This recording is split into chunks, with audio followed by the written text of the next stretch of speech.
is this what we get out of life? You know, that we have to, my son is dead, our kids are dead, we're burying kids, and people don't understand because it's not them.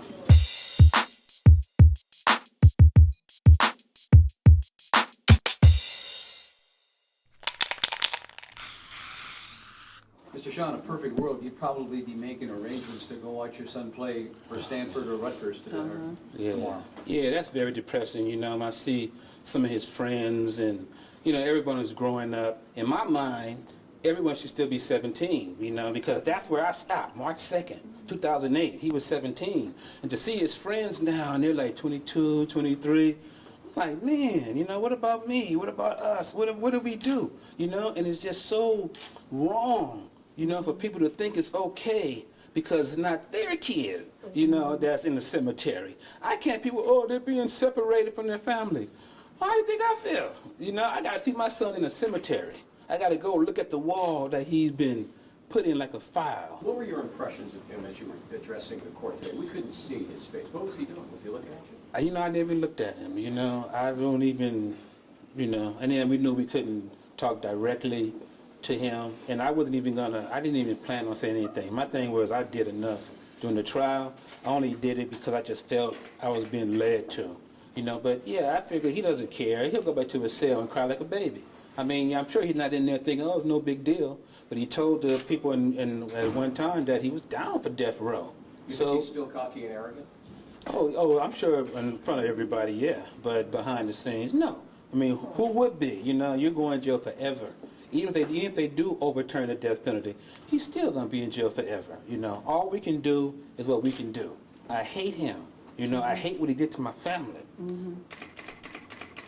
Just thinking about that, it's just so, you know, it's just so bad on you, you know, to that you have to live like this every day. The memorial site on the street, I can't even go to work every morning. I pass by that plaque 2, 3, 4 times a day. I can't even make a U-turn and go the other way. I have to go by that plaque. I have to. At the same time, it's. You still talk to Jamiel? Oh yeah, he told me to speak today. I told everyone I'm not going to speak. I ain't nothing to say to that guy. What am I going to say to him?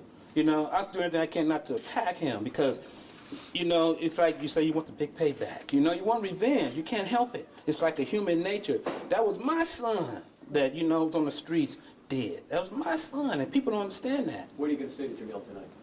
We did it, man. We did all we could do. Mm-hmm. You know, can't do no more than that, man. You know. I tell him every day, sorry about that, man.